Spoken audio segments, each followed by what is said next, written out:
From the news department of the Liberia Broadcasting System in PNSO, a pleasant welcome to Newsline, one full hour of the most captivating news events taking place in Liberia and the rest of the world. Good afternoon and welcome. It's Friday, July 5, 2024. My name is Alfred Rogers. In the headlines this afternoon, government discloses recruitment of more than 90 professional consultants. Today, we proudly announce the recruitment of 97 highly qualified professionals. Liberia and the World Food Program signed $1.5 million United States dollar agreement to enhance food security in the country. I believe if we can expand the whole school feeding program and continue to have a diversity of diets, we'll have an adult society that will not depend on rice alone. Rankru County Senator Nomini Batikwa wants Development and Planning Division detached from the Finance Ministry.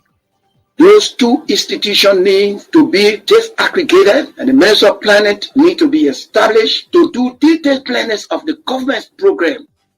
In Mauritania, Coast Guards recover 89 bodies of migrants from a boat that capsized in the Atlantic Ocean recently.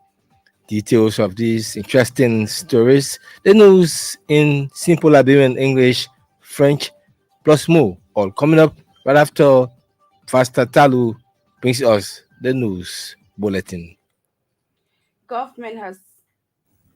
Government has announced the recruitment of more than 90 professional consultants. Government said the selection followed a rigorous vetting process consistent with the National Consultancy Policy guidelines. President Boakai made a disclosure Thursday at the launch of the Employee Status Regularization Project in Monrovia. Today, we proudly announce the recruitment of 97 highly qualified professionals. And that's passed through a rigorous vetting process consistent with national consultancy policy guidelines. President Boakai said the consultants were selected from diverse backgrounds, including lawyers, human resource managers, and specialized doctors. He extolled the Civil Service Agency for instituting the consultancy reform measures, ensuring effective utilization of consultancy resources and delivering value for money. The Liberian leader, however, said the ESRP project represents a pivotal step towards a more transparent, accountable, and efficient government committed to serving the people of Liberia with integrity and dedication.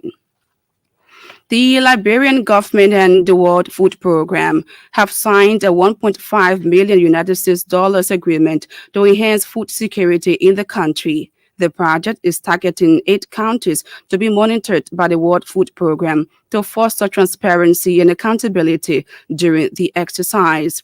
At the signing ceremony Thursday in Congo Town, WFP Country Director Aliu Dongo reaffirmed the organization's commitment to supporting government through the production of homegrown food. This funding is very important for the program that we're doing, because with this funding, we can target 70,000 children in the school, in 280 schools. And it's really important that this funding will support locally procured food, targeting those women associations, those farmers, those smallholders, and support those women cooperatives. Mr. Dongo believes the $1.5 million in funding from other development partners, when fully implemented, will enable government to provide nutritious meals to at least 70,000 students daily. The WFP director also disclosed that the entity has developed an advanced digital platform to monitor the 1.5 million homegrown food project. Meanwhile, Agriculture Minister Dr. Alexander Neuta has described the project as a testament of food of World Food Programme unwavering support to the Liberian population. Minister Newton said, as a strategic partner, the WFP continues to facilitate government's efforts through the Agriculture Ministry to enhance food security. The Agriculture Minister spoke Thursday in Congo Town when the government signed a $1.5 million agreement with the World Food Programme.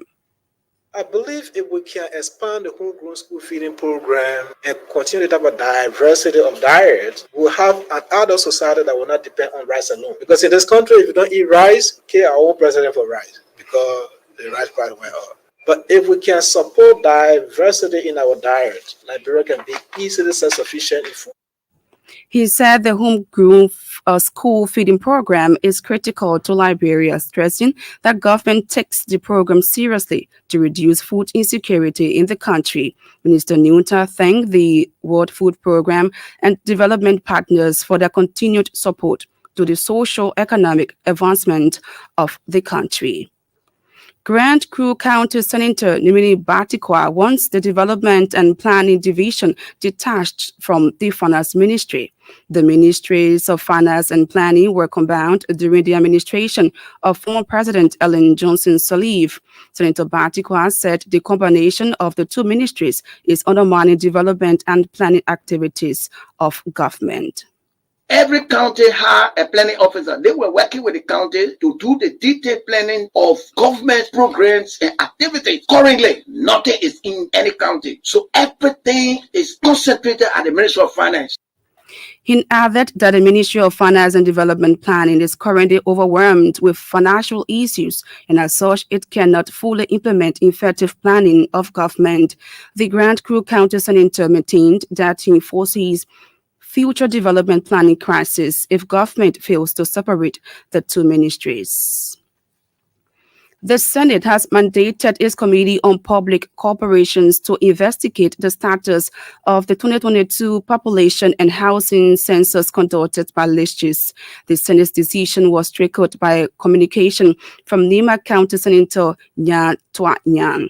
Senator Twayan pleaded with plenary to cite the Director General of Legislatures and other relevant authorities associated with the 2022 census to give a situational report and updates on the census.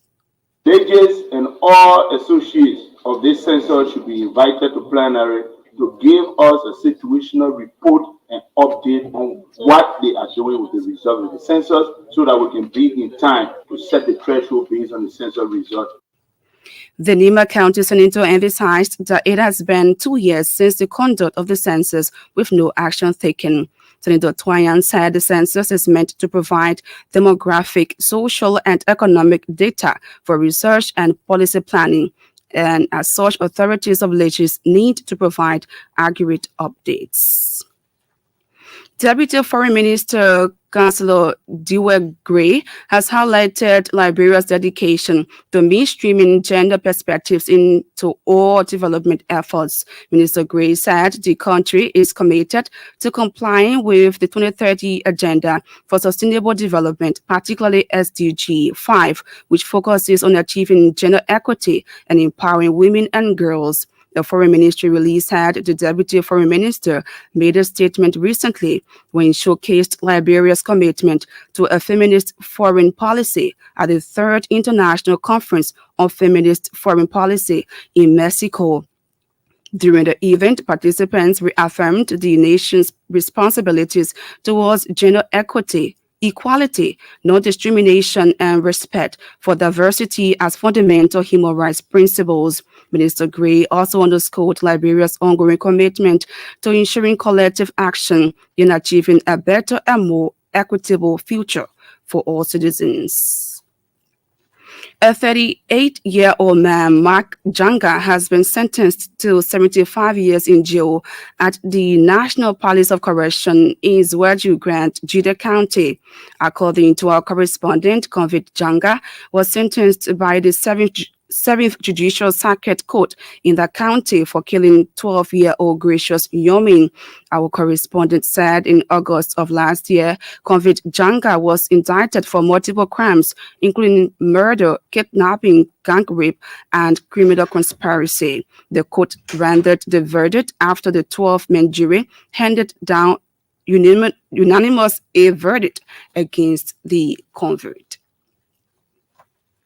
Two new health officials of Mangibi County have pledged to transform health care delivery to citizens of the county. Mangibi County Health Officer Doyen Kaba and the County Health Service Administrator Alfred Kagbo vowed to tackle the health challenges confronting the country over the years. Our correspondent calls the two Mangibi officials are saying they will lead an effort on public awareness on the widespread of drug abuse and addiction by young people in the county.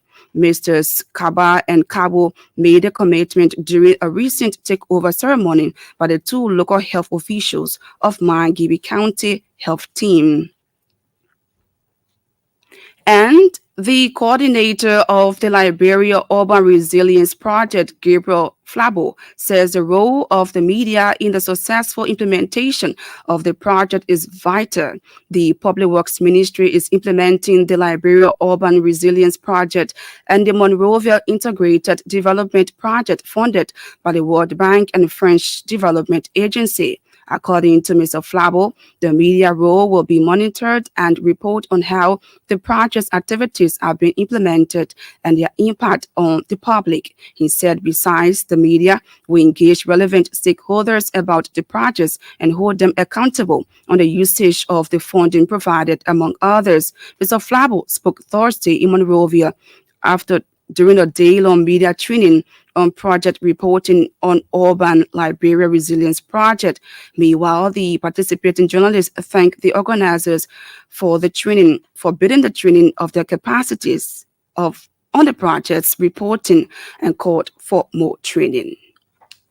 Fastatalu and the news bulletin. She returns a little later. That's when you listen to the foreign news. This is Newsline on Elbc Radio. One of the big stories we follow in this afternoon, Grand Cru County Senator Numini Batikwa wants Development and Planning Division detached from the Finance Ministry.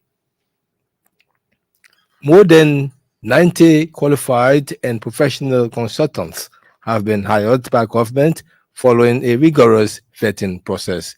The selection process, spearheaded by the Civil Service Agency, is consistent with the National Consultancy Policy Guidelines. President Joseph Boyka made a disclosure Thursday at the launch of the Employee Status Regularization Project